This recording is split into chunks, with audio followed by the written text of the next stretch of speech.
Salut les petits poteaux.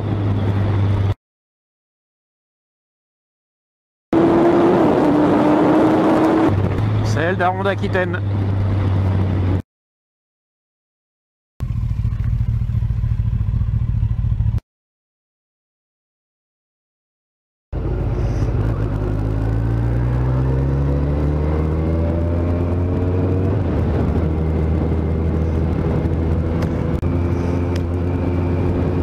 Alors lundi matin, on est en semaine 19 les poteaux, donc je sais pas combien on est, on doit être le 10, quelque chose comme ça il me semble. Parce que le 8 c'était férié, c'était samedi, donc ouais c'est ça. Alors de quoi on va parler ce matin? Alors je vais peut-être faire... Oh non, ça devrait... Le son devrait passer. Alors j'ai plein de choses à vous dire. La première c'est que... Bon, la mauvaise nouvelle du lundi, vous le voyez, enfin vous le verrez, c'est que si je suis en train de rouler sur la route et je suis en train de faire mes petites courses et mon petit tour du lundi matin, c'est que j'ai pas pu aller sur circuit.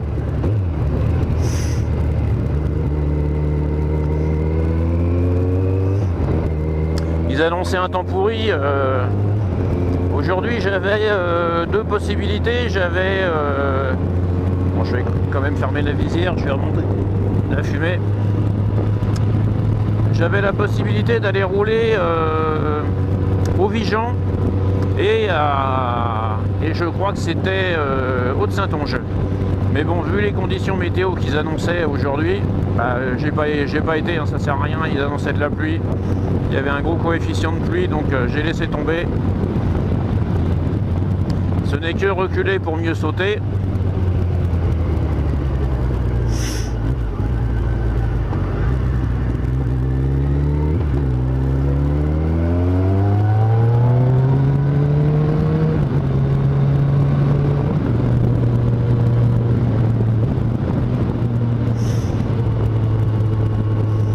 Alors la première chose, c'est que je vais vous présenter mon équipement cuir, le nouveau, puisque vous savez que j'ai vendu ma combinaison circuit en une pièce. Et je me suis acheté un ensemble full cuir Furigan. J'ai acheté un Raptor, alors je l'ai acheté sur le bon coin, hein, quelqu'un qui le vendait neuf. Bon, je l'ai acheté séparément parce que la taille du blouson et la taille du pantalon, pour moi c'est pas la même. Mais bon, j'ai fait une bonne affaire, il est quasiment neuf, je l'ai payé moitié prix. Donc je suis content, mais au moins ça me servira, ça peut me servir sur la route tous les jours. Je le mets quand ils annoncent pas d'eau. C'est à la fois plus joli je trouve, plus sécure. Et puis ça fait son petit effet visuel quand même, faut reconnaître.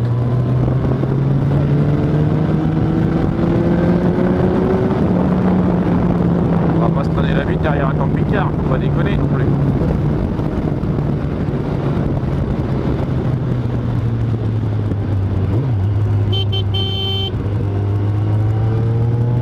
Quand je dis que chez Mercedes il n'y a pas de clignotant. Enfin. Donc voilà les potos, j'essaierai de vous faire un petit truc sympa pour vous présenter ça.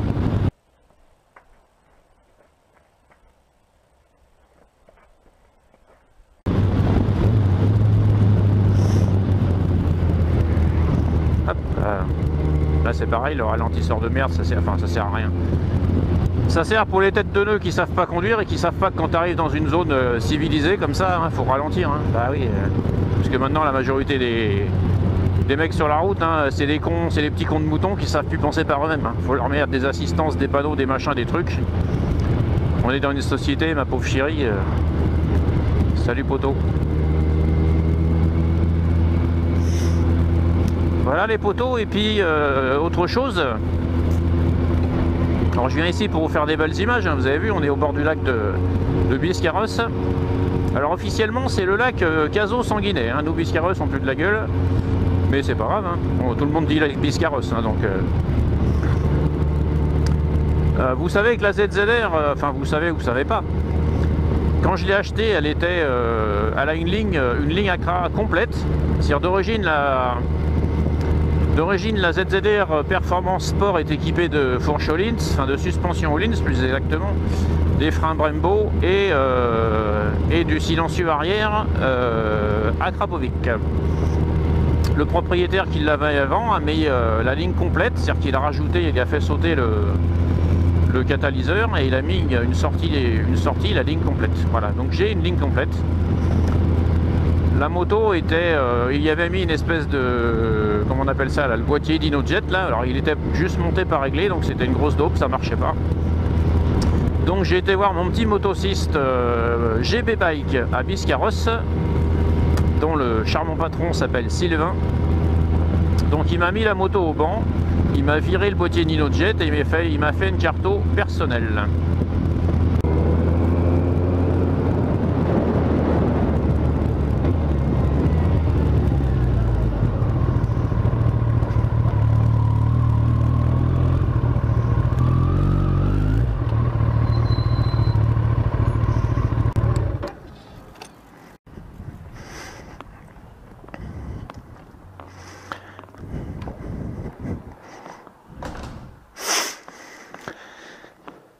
Ça va Sylvain?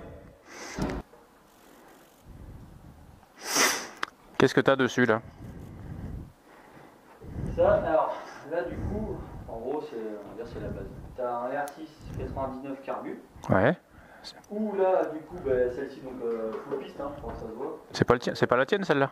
Si. Si, d'accord. Si. Alors du coup celle-ci voilà. Là vu qu'il y a un kit DinoJet donc dans la ronde de carbu. Tu as une ligne de ville, SB2. Donc on va dire c'est le côté old school, là c'est vraiment la moto old school. Et du coup là on a fait un tir au banc de puissance pour voir justement son ratio RS, savoir si j'ai besoin de la régler ou pas. D'accord. C'est-à-dire que là la moto, que ce soit TP50, donc poignée de gaz 50% ou TP100, Ouais. elle est riche, ultra riche. Donc en fait ça sert à rien, en fait je vais consommer à mort et ça sert à rien en fait. Ouais, ça t'avance, ça te fait rien de gagner de plus quoi. Non mais justement là je sais que cette moto là, elle a besoin justement qu'on lui mette moins d'essence. Donc toi si TP100 en fait, voilà, en fait avec le banc, on a des informations, on peut commencer les réglages du véhicule en fait, parce que si une moto elle est trop pauvre, c'est pas bon. Ouais. Si elle est trop riche, ça sert à rien, c'est pareil, elle va s'engorger, si tu lui jettes des seaux d'essence, la moto ouais. comme une merde. Donc du coup avec le banc justement et l'AFR, donc là on a la sonde, et du coup, rien qu'avec ça, on sait par rapport au régime moteur ce qu'elle a besoin, en fonction d'un carburateur. D'accord. Tu sais, si tu veux monter l'aiguille, la descente, changer le giclard principal, il y a toutes ces infos. Là maintenant, là j'ai ma base de travail et puis je sais quoi faire. D'accord. Donc ça c'est le fameux banc Turnbike. Banc Turnbike, alors c'est un banc Dynapro. La marque Dynapro, c'est anglais. Ouais. Turnbike est importateur revendeur du. Ouais. Et du coup c'est lui qui gère le SAP, d'accord. la mise à jour du banc, le soft, tout. Donc avec ça, avec les motos dites électroniques en fait, tu peux rentrer dans l'UCU de la moto et varier tous les paramètres en fait. Dans la nouvelle version, tu as du coup, tout ce qui est moto injecté en fonction bien sûr des années, ouais. Modèles, on rentre directement dans le cœur et donc électrique de la moto, donc dans le CU. Dans le CU, ouais. Et après, on vient donc sur certains véhicules, je récupère en fait la carte origine, ouais. la carte restricted, ouais. Je la conserve, le jour où la personne veut revendre son véhicule, peut le revendre sans issue. Ouais.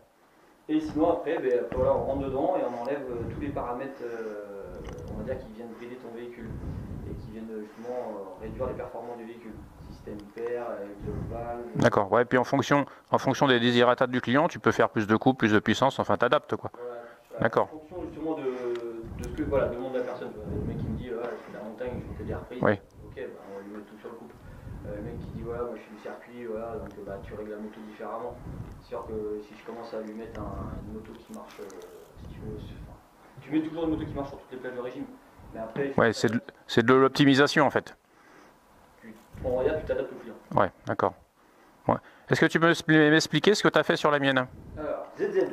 On est arrivé, on avait un port Commander 5 installé dessus. Donc, donc tu as la ligne Accra. Ouais, la ligne complète. Et tu avais un filtreur BMC. Ouais. Donc, on l'a passé au banc.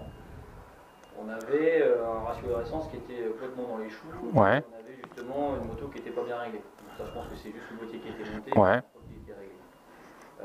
On va dire c'est la solution qui fonctionne juste pour faire une cartographie, sauf que sur certains véhicules comme la tienne, tu as une rampe primaire et une rampe secondaire. Ouais. Du coup, le Power Commander, toi, il gérait que ta rampe primaire, ta rampe secondaire n'était pas gérée. Ouais. Donc là, via la technologie que j'ai et par rapport à ce qu'on a fait dedans, on a réglé la rampe primaire, la rampe secondaire, on a changé ton filtreur pour mettre un MWR, Ouais. une modifié dans chaque cylindre, donc c'est carrément mieux. Et du coup, ensuite, on a réglé étape par étape, on a enlevé tout ce qui était système de restriction, tout ce qui était système PA avec des barres, Ouais. deux sur la tienne là. On a descendu les températures ventilo, Ouais. que du coup la moto surchauffe moins. La tienne, j'ai pas eu besoin de monter le régime moteur dans le sens où ta moto marche déjà. Très bien. Du coup, Ouais. en fait, on t'a fait une courbe pour que justement ta moto soit pleine partout. Ouais. Et pour atterrir, justement, on est passé de 200 chevaux à la roue à 220, enfin 219, 92. Ouais, c'est-à-dire que la moto sort 220 chevaux à la roue arrière et on est à 240 moteur, quoi. Un compte puissance qui mesure du coup une puissance à la roue. Si tu veux une puissance moteur, tu as un petit calcul de conversion, mais Ouais. c'est une approximation dans le sens où tu as plein de pertes, hein, une petite chaîne, voilà, boîte et compagnie. Donc du coup, en fait, tu fais un pourcentage pour avoir ta puissance moteur, sinon bah, tu enlèves le moteur, tu fais sur un bon moteur, et là tu sais exactement D'accord. la puissance moteur. Parce que Kawasaki, eux, ils annoncent 200-210 chevaux. Tu annonces 200-210 avec la rame d'air. Mais c'est au moteur. C'est au moteur, d'accord. Tu vois, tu as 220 à la roue. D'accord. Donc on a gagné 40 chevaux. Bah, du coup, voilà, toi, tu as quand même pas mal d'options d'origine, donc on va dire tu aurais dû être normalement dans les 210. Ouais. On va dire, ouais, on a gagné l'équivalent. D'accord, donc c'est quand même un gros gain. Après, il y a un gros couple aussi. Alors, il y a un gros couple, oui, parce que Ouais. Voilà. Alors, attends. On est à 17, 17, 7, 17, 8. Ouais. En gros, c'est même 18. On a 18 mètres kilos de couple. Ouais, 18 mètres kilos de couple pour 240 chevaux moteur, 220 la roue, donc ouais, ça marche de ouf. Ça marche bien.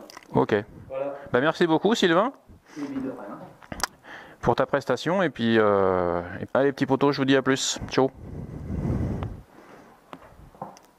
Tac. Au pire, si le téléphone n'a pas marché, il y a la GoPro qui tourne. Tac et tac. Et ça marche.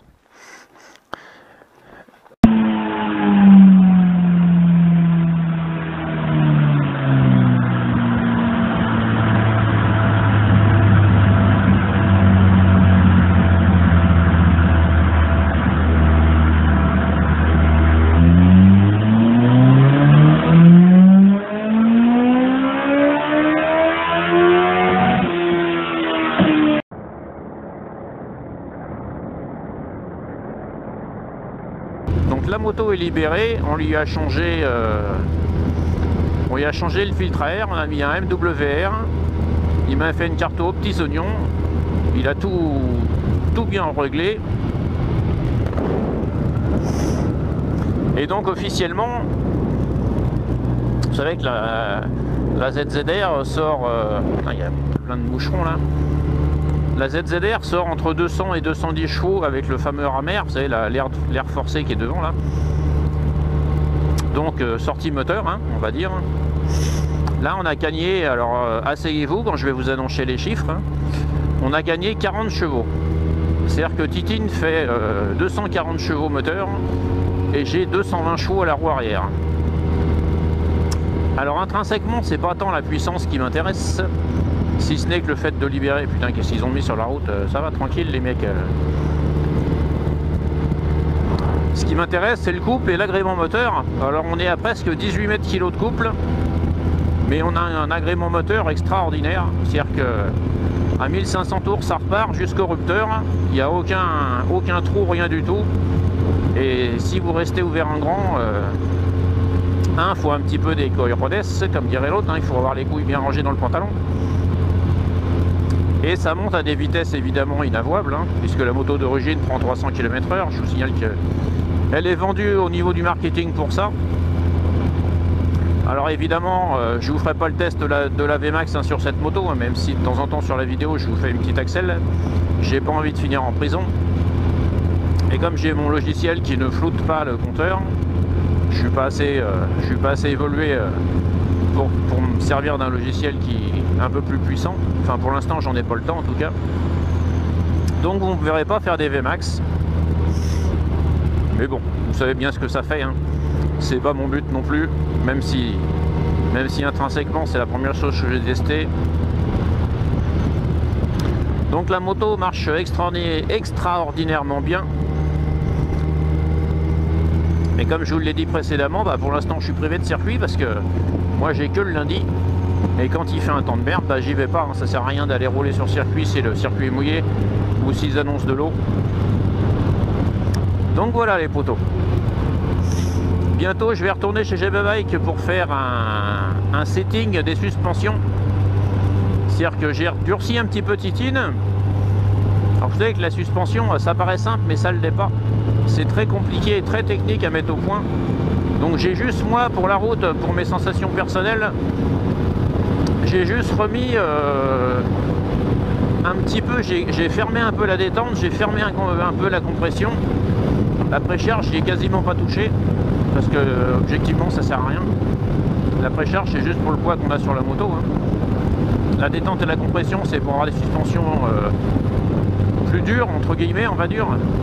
Et comme moi je déteste avoir une moto molle, là je suis quasiment en setting route comme ça, je suis quasiment aux trois quarts du réglage en position durcie, sachant qu'il faut toujours laisser un peu plus de détente que de compression. C'est-à-dire que votre moto sur une bosse, il faut que les roues touchent par terre, hein. Donc si elle comprime et qu'elle ne se détend pas assez, vous allez avoir la roue qui touche plus, quoi. Donc c'est un peu gênant. Mais je vais aller lui faire un setting complet par un spécialiste donc, qui passe chez GB Bike et par rapport à mes desiderata qui va me la régler aux petits oignons. Voilà les potos, comme ça je pourrais rouler tranquille avec une moto qui bouge pas et qui est bien réglée avant-arrière. Voilà. Bon voilà les petits potos, c'était le petit vlog du lundi matin. Vous avez eu plein d'infos. On va se rentrer manger parce qu'il est midi. Comme d'habitude, je vous souhaite à tous une bonne journée, une bonne semaine et comme d'habitude, soyez prudents sur la route.